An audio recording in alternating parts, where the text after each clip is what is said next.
Sangat menarik apa yang disampaikan oleh ahli Prof. Ramli.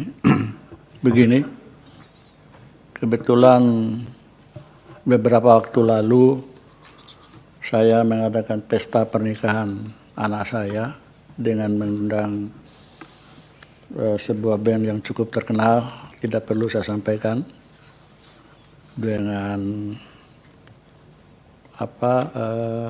jumlah lagu yang ditentukan ya, sekian banyak lagu, dan ternyata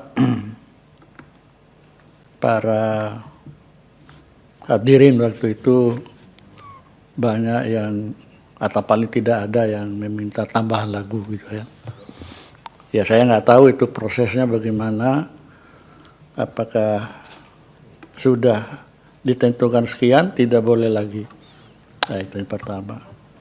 Yang kedua, ya beberapa sidang yang lalu saya juga menyampaikan bahwa saya penikmat seni, termasuk seni lagu.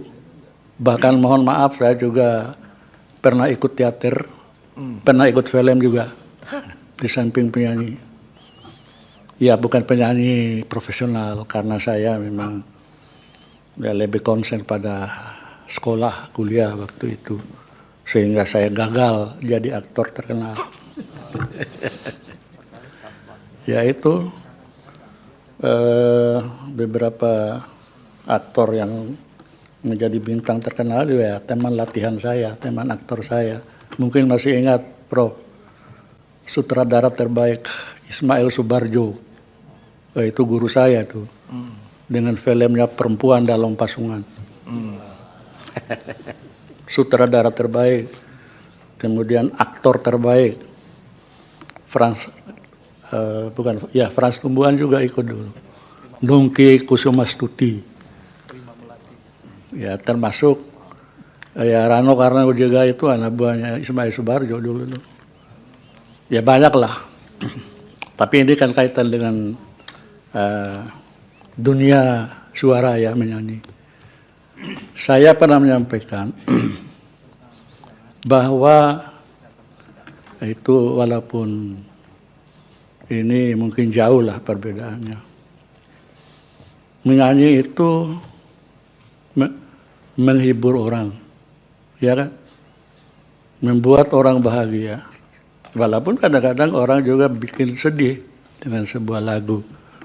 Dan saya pernah katakan ketika saya menyanyikan lagu Pamit, itu banyak yang meneteskan air mata.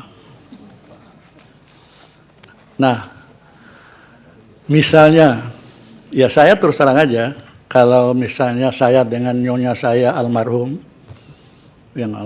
kalau misalnya makan di sebuah restoran dulu waktu beliau masih hidup, kalau ya biasa ada live musik, nyonya saya malah nanya, enggak nyanyi, lagi malas saya bilang, nanti pulang nyesal katanya gitu. Maksud saya kalau misalnya saya nyanyi di sebuah restoran, tadi juga kan Prof menyampaikan kebetulan lagi makan seorang diri, masa harus bayar apa namanya itu, kewajibannya itu. Nah, apakah itu masuk bagian ya, yang harus dibayar royalti? Begitu juga misalnya saya mendatangi sebuah pesantren, lalu disuruh nyanyi sebuah nyanyian yang dinyanyikan oleh sahabat Rasulullah ketika hijrah dari Mekah dan ke Madinah, disambut dengan musik bertalu-talu, Tala al-Badru alaina. Oh, itu indah sekali dengan berbagai versi kan. Sama dengan orang membaca Al-Quran. Misalnya di Indonesia dengan irama, dengan apa sendiri kan beda-beda setiap negara. Itu kan seni juga sebenarnya. Nah, kira-kira bagaimana regulasinya itu? Saya juga pernah mengatakan ketika bertemu seorang pencipta lagu tenda biru, sidang di sini. Saya sudah sampaikan dalam forum ini juga, yang sangat terkenal dan masih menjadi favorit lagunya Desi Ratnasari. Saya juga penggemar lagunya Hari Tasman. Mungkin Pak Orang Mangun masih ingat Hari Tasman. Ingat lagunya terkenal, mungkin lupa. Lagunya sangat terkenal dan itu saya sering menyanyikan. Ya, mengapa kita berjumpa, itu judulnya. Ada dua, jadi ada mengapa kita harus berjumpa Deloitte, tapi Hari Tasman mengapa kita berjumpa. Nah itu sampai sedetail itu saya saking mencintai sendiri. Tapi ya terus terang aja sejak ada. Karena saya juga belum tahu secara detail mengenai regulasi ini. Nah sekarang bagaimana kira-kira menurut Prof?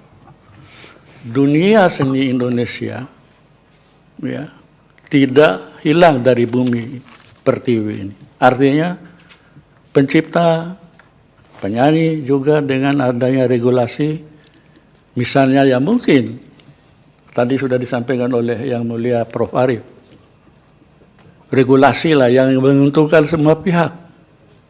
Bayangkan misalnya Indonesia, apalagi keadaan negara kita yang tidak dalam baik-baik saja, tanpa ada seni yang menghibur. Bahkan saya dulu terus terang ketika mengunjungi stasiun Indosiar atau SCTV, Indosiar kalau tidak salah, saya mengusulkan cobalah bagaimana mengadakan sebuah pertunjukan atau perlombaan ya, seni ya dalam hal ini menyanyi untuk pejabat-pejabat tinggi negara supaya Indonesia ini aman, sejahtera, terhibur, tidak dijajali oleh berita-berita hoak yang akan membawa perpecahan bangsa. Seni itu bisa mempersatukan. Itu. Nah, cobalah Prof sekali lagi, saya minta sebagai, saya ya mungkin selaku hakim juga, tetapi saya karena pelaku dan pencinta seni, termasuk seni suara, cobalah buat regulasi yang menguntungkan semua pihak, penciptanya, kemudian penyanyinya, kemudian dengan adanya LMKN itu, dan ada dua ya, Pak Orang Mangun ya, LMKN untuk tingkat pusat ya, kemudian LMK untuk pelaksana di lapangan. Betul begitu ya?